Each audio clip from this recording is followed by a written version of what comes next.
My sister glanced at my son and said, "That child doesn't belong on a family vacation." Then she laughed. My 8-year-old went quiet. I responded, "Trip's off. I'm canceling it all." She went still. Mom murmured, "You're not joking." I just smiled. It was only the start. One sentence. That's all it took to tear apart a year's worth of dreams and expose a wound I didn't even know ran so deep. We'd poured a year into planning this winter wonderland, a ski resort in Vermont right after Christmas. 2 cozy cabins side by side, enough room for all the kids, a crackling fireplace, hot cocoa, building snowmen, tubing. I envisioned everything. I was the one who did the legwork though. I found the perfect resort, double-checked it had options for every family's needs, even called ahead to confirm Caleb's adaptive ski program. Rachel, my sister, said she wanted to help, but predictably, she vanished the moment it required actual effort. Still, I included her. I always included her. I even paid the hefty deposit myself just to lock in those dates. It was expensive, sure, but it meant the world to me. I desperately wanted Caleb to experience that kind of trip,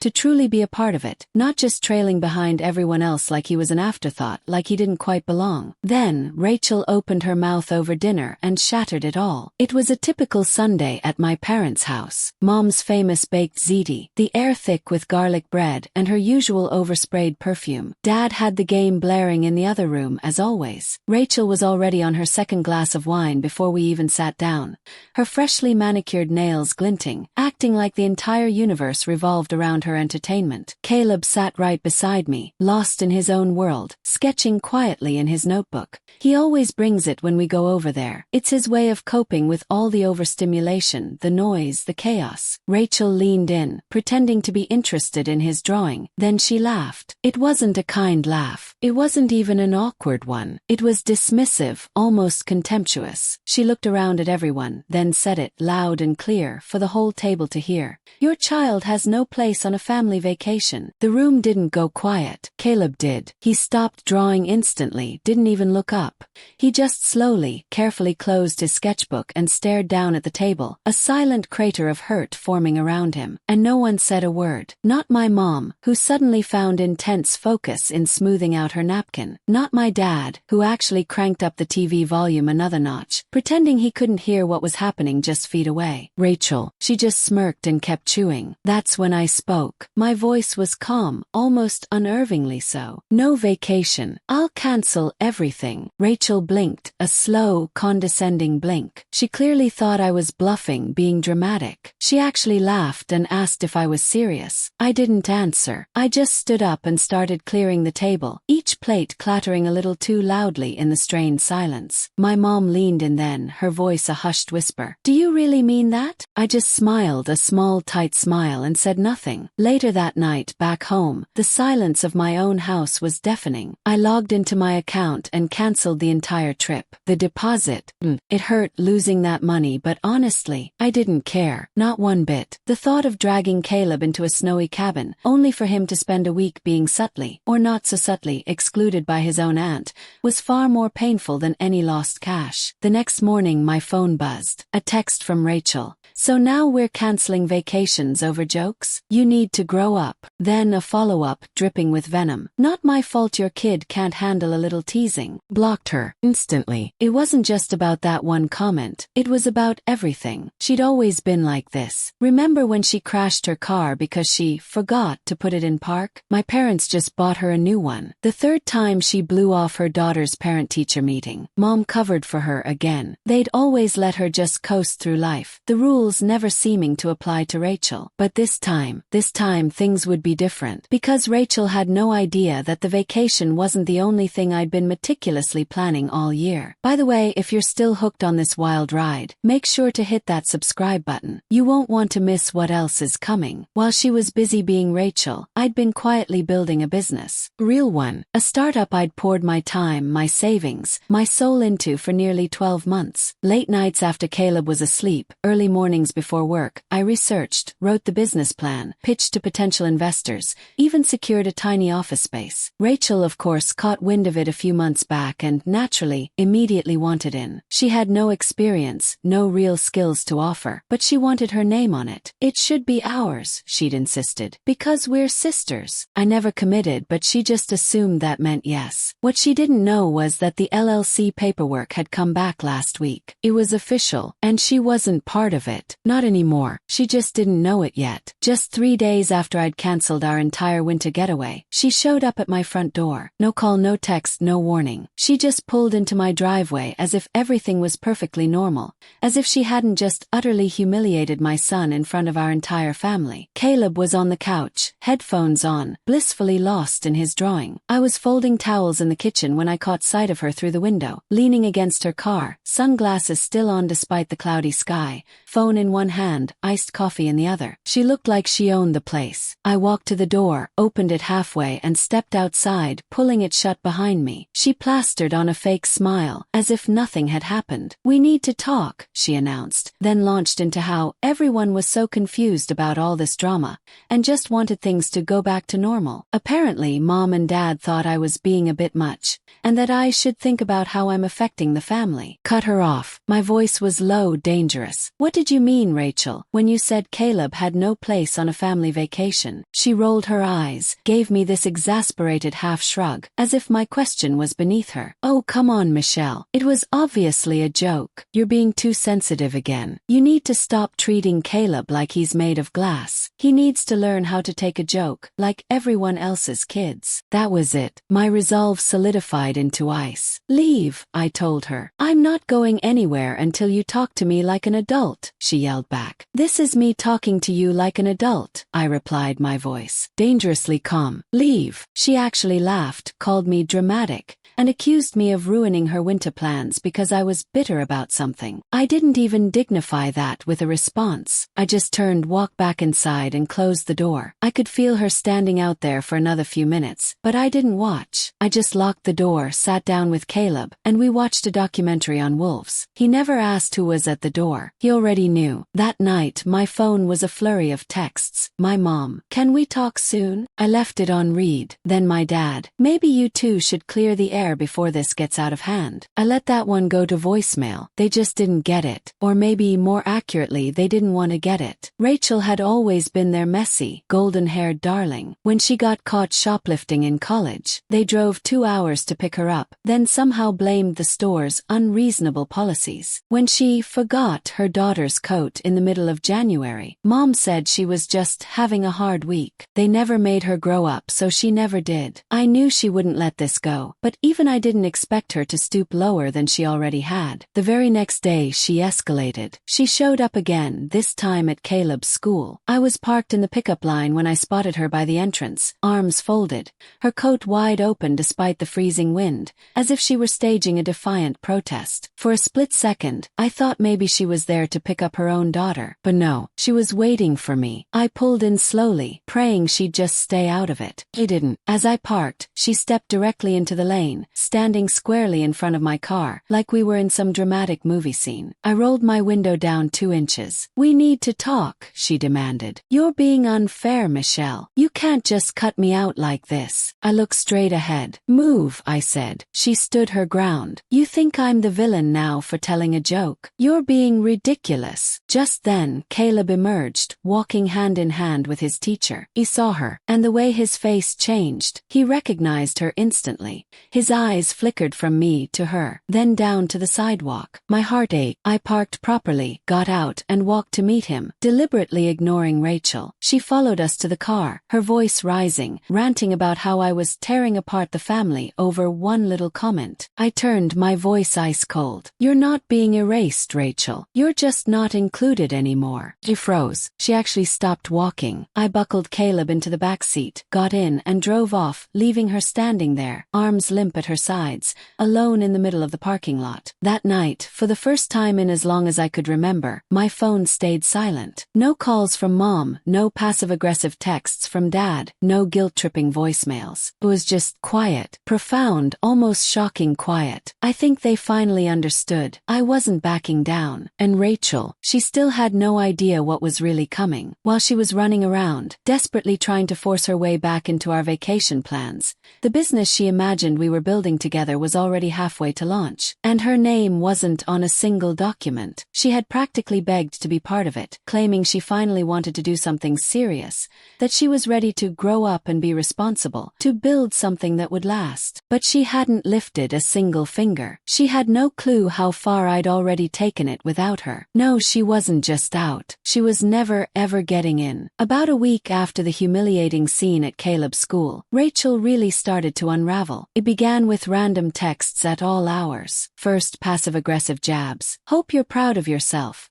Or, congrats on being the reason no one's speaking to each other. Then they shifted, became emotional. I miss you. I don't know why you're being like this. And finally the classic. You know, this is all just a huge misunderstanding, right? I didn't answer a single one. Not because I was trying to punish her, but because I simply didn't trust a single word that came out of her mouth. Not anymore. Then came the voicemails. Long rambling monologues. Some sounded like she'd been crying. Others were filled with rage, listing all the ways I was unfair, selfish, impossible to talk to. A few times she even brought up the business, thinking that would be my trigger. She insisted she deserved to be included, that I would regret cutting her out, that I'd be lost without her. I saved every single one of those voicemails. By day 10 she started showing up again. She'd pull into my driveway, unannounced, sit in her car for a while, then finally knock on the door as if everything were perfectly normal. Sometimes she'd pretend she was just in the neighborhood. Once, she even brought coffee, acting like it was some grand peace offering. Another time, she brought her 2 kids, standing on my porch and talking loudly,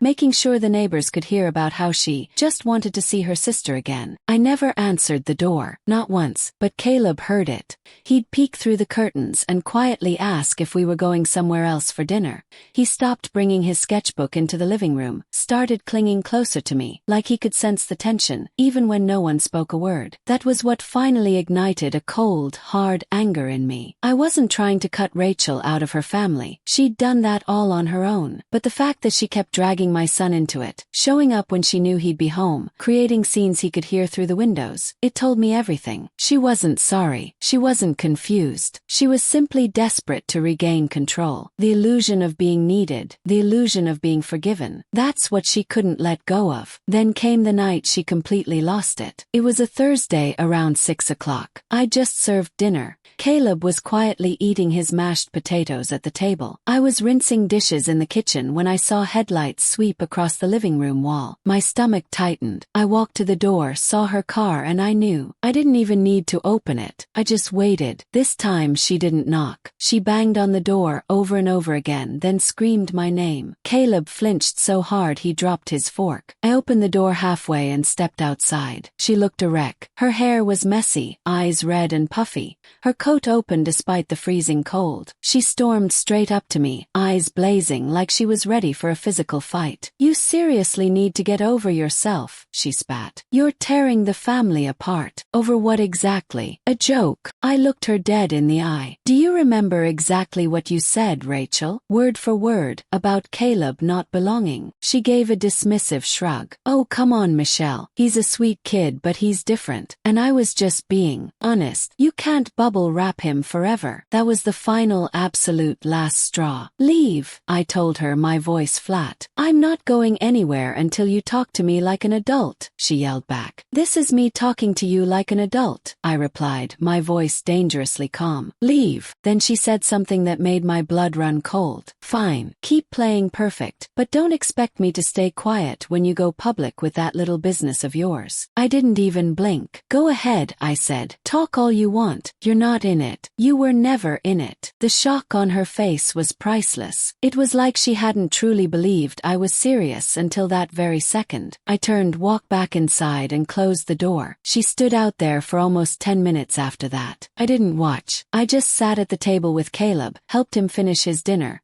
and we watched a nature documentary until bedtime. That night I called my parents. It was the first time I'd reached out since this whole ordeal began. My mom answered, her voice subdued. My dad was on speaker. I told them everything calmly, factually. Rachel came to the house again. She screamed in front of Caleb. She threatened me. I didn't raise my voice. I didn't demand they do anything. I just laid it all out. And for the first time in my entire life, they didn't defend her. They were quiet, really quiet. Then my dad said something I truly never expected to hear from him. This has gone too far. And my mom added, we'll talk to her. No excuses. No, she didn't mean it. No, she's going through a lot. Just a simple, firm statement. It was the first crack, the first tremor in the impenetrable wall they'd always built around Rachel. She wasn't used to people turning their backs and walking away. But that's exactly what was starting to happen. And deep down I think she knew it. Honestly, I didn't actually believe my parents when they said they'd talk to her. They'd said it so many times over the years, after so many incidents, so many messes Rachel had left behind. And every single time it ended the same way. She'd cry, they'd soften, and absolutely nothing would change. So when my mom called and asked me to come over for dinner, alone,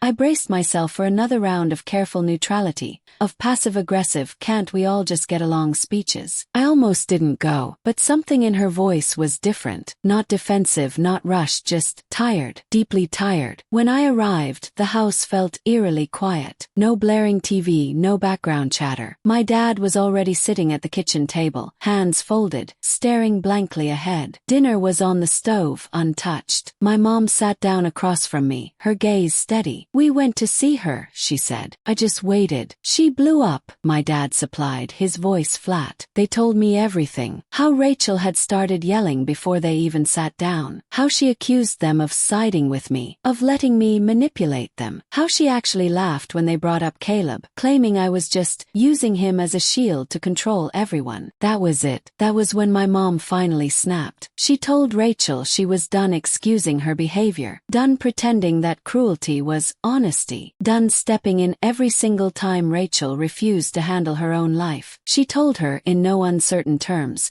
that what she said to Caleb was unacceptable, and if she couldn't see why that was a problem, well, Rachel screamed, threw something, stormed into her bedroom and slammed the door like a petulant teenager. My parents left, and now, sitting there at their kitchen table, they quietly admitted something I genuinely never thought I'd hear. We've been exhausted for years, my mom confessed. We just didn't want to admit it. I didn't feel relieved. Not really. I just felt numb. Then came the part none of us, not even my parents, could have predicted. The very next afternoon, my dad stopped by Rachel's house to drop off some mail that had mistakenly been delivered to them. As he pulled into the driveway, he saw Rachel's oldest daughter sitting alone on the front steps, her backpack beside her. It was freezing out. She told him her mom had dropped her off early that morning, saying Grandma and Grandpa would take care of it. No call, no warning, nothing. That was it. My dad brought the little girl inside, warmed her up, fed her lunch, then called Rachel. He told her point blank that this could never happen again. Not once, not ever. He told her they would no longer be on-demand babysitters. No more covering for her. No more fixing the messes she made. Rachel, predictably, completely lost it. She accused them of abandoning her, of punishing her to prove a point. My mom, with a newfound calm, told her, "This isn't punishment, Rachel. This is adulthood." That night my parents sat me down. They told me they were stepping back from her entirely for a while. No more money, no more childcare, no more damage control. We need boundaries too, my mom said, her voice wavering slightly. I watched them say it out loud,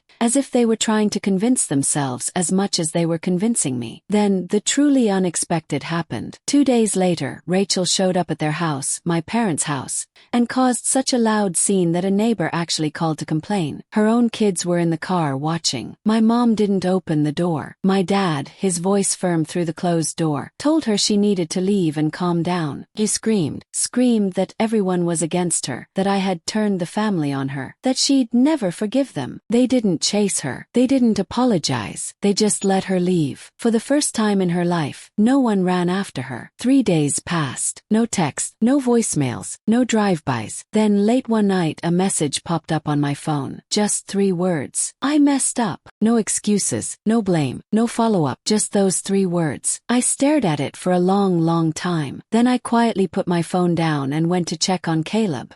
He was fast asleep, his sketchbook open beside him, one hand resting on the page as if he'd drifted off mid-thought. For once, the chaos wasn't my responsibility to manage. And for the first time in her life, Rachel was being forced to sit alone with the cold, hard consequences of her own behavior. That was the real beginning of the end. After that, I messed up text I didn't answer. I stared at it for longer than I cared to admit, almost unconsciously waiting for another message, an explanation, backpedal, something. But nothing came, just those 3 stark words. I didn't delete it, but I didn't reply either. Part of me, I think, wanted her to sit with the silence for once, to truly feel the weight of not being comforted, not being excused. I wasn't angry anymore, just profoundly, utterly tired. For the first time it felt like I'd finally stepped out of the relentless storm, and I could hear myself think. That week passed quietly, too quietly almost. Caleb started sleeping through the night again. He filled 3 entire pages in his sketchbook without tearing a single one out. On Thursday he asked if we could go sledding after school. We stayed out until it was nearly dark, making snow angels,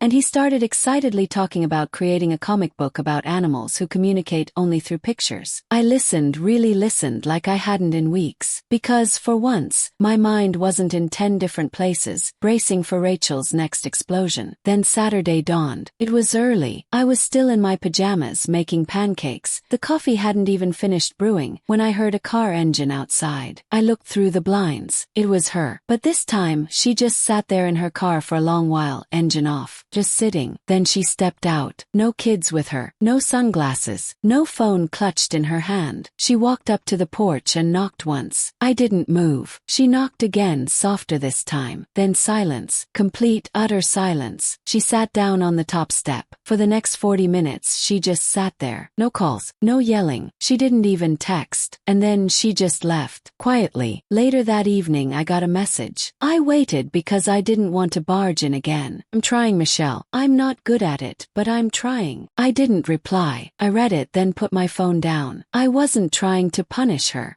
I didn't know what she expected. For me to say, that's okay, and open the door like none of it ever happened. That wasn't going to happen. Not this time. Monday, then Tuesday, then something strange. I got a call from the coordinator at Caleb's adaptive ski program, the one he was supposed to attend during our now cancelled vacation. The coordinator sounded genuinely confused. Someone made a donation, she said. A large one, in Caleb's name. No return address, just a note that read, for the kids who belong everywhere. My heart actually stopped. She didn't have to sign it. He knew. I knew exactly who it was from. I sat with that knowledge for a long time. I didn't bring it up to anyone, not even my parents. I certainly didn't tell Caleb, because even though the gesture was undeniably kind, it wasn't something I wanted him to carry. Redemption isn't something you deliver in a neatly wrapped act, a single grand gesture, something you live out quietly, painstakingly, over time. Then Wednesday arrived. She knocked again. This time I opened the door. Rachel stood there, holding something small in her hands, a brand new sketchbook. Caleb's name was written on the cover in neat, careful lettering. No frills, no dramatics, just his name. She didn't try to come in. She just spoke, her voice quiet, almost fragile. She said she bought it for him, that she knew it didn't fix anything, that that she wasn't asking to be forgiven today, or maybe ever. She said she hadn't come to force her way back into my life. She came because she realized she'd spent most of her life performing for people who kept lowering the bar for her,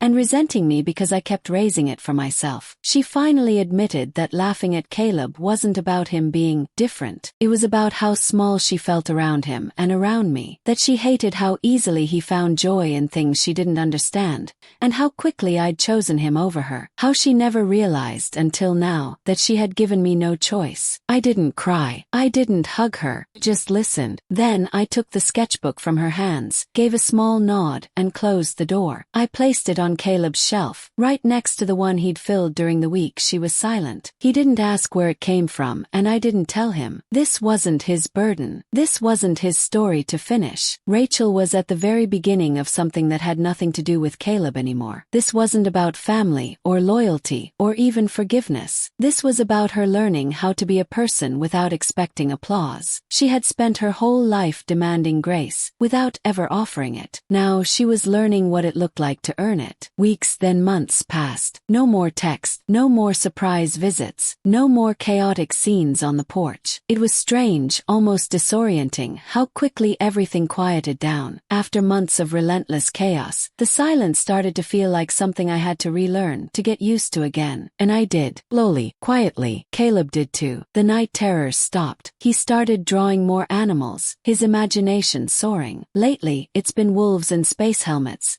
his new favorite thing being the space zookeeper of the galaxy. Rachel stayed gone. Then one Sunday, out of the blue, my mom invited us over for dinner. Said yes, not for Rachel but for Caleb. I knew he missed my parents, even if he didn't say it. They had pulled back from Rachel, but they'd kept a distance from me too, as if they weren't sure how to undo the years they'd spent pretending nothing was ever truly her fault. We showed up late, I admit, just to be sure she wouldn't be there. She wasn't. Dinner was quiet, simple, peaceful. My mom didn't ask any hard questions. My dad, bless him, helped Caleb build a paper airplane out of a napkin. For the first time in a very long time, it actually felt like a family again. After we ate, while Caleb was happily playing in the living room, my mom asked if we could talk privately. We stepped out onto the porch, the cool evening air a stark contrast to the warmth inside. She told me Rachel had been different lately. Not a dramatic, overnight transformation, but a quiet, subtle shift. She'd stopped showing up without warning. She'd started arranging actual childcare instead of just dropping her kids off unannounced. She'd even gotten a part-time job, the first one she'd kept for more than a month in years. And most surprising of all, she'd stopped talking about me entirely. No blame, no drama, just silence. Then my dad stepped outside and joined us. He sighed a deep, weary sound. We didn't want to admit how much she wore everyone down, he said, his gaze fixed on the distance. We kept telling ourselves she was just overwhelmed, but the truth is we were too. He looked at me then, his eyes filled with a raw honesty. We should have stood up for you years ago, Michelle. I didn't know what to say. I didn't need an apology, not really. Just hearing them finally admit it out loud was enough. Then my mom said something that truly stuck with me. She was selfish with us too, Michelle. You weren't the only one. We just didn't know how to make her stop without making everything worse. She paused, her eyes meeting mine. But then you did. You made it stop. And maybe that's why she's finally changing. I didn't respond. I didn't want to believe that yet. Because change isn't proven in pretty apologies, is it? It's proven in what you do when no one's clapping for you anymore. And Rachel had always lived for applause. But even if I didn't want to fully believe it, I knew deep down something had undeniably shifted. The very next weekend my phone buzzed. It was a photo from Rachel, just a picture of a sketchbook. Inside, her daughter had drawn a fox with a backpack, clearly labeled, Caleb's friend. That was it. No caption, no request to meet up, no hidden message. Just a quiet gesture, a small offering I could choose to accept or not. I showed it to Caleb. He smiled, a genuine, easy smile, and said, "She's getting better at drawing." That's all he said. Then he went back to his own comic. I didn't text Rachel back, not because I was angry anymore, but because I didn't need to. She was finally learning how to be in our lives without forcing herself to the center of them. And me. I was finally free to live mine without dragging her behind me. This whole journey, it changed everything. It was brutal, but I learned so much about boundaries, about family, and about standing up for yourself and your kids. So, I have to ask you, what would you have done in my place? Have you ever had to draw a hard line with family? Let me know in the comments below. I'm really curious to hear your thoughts.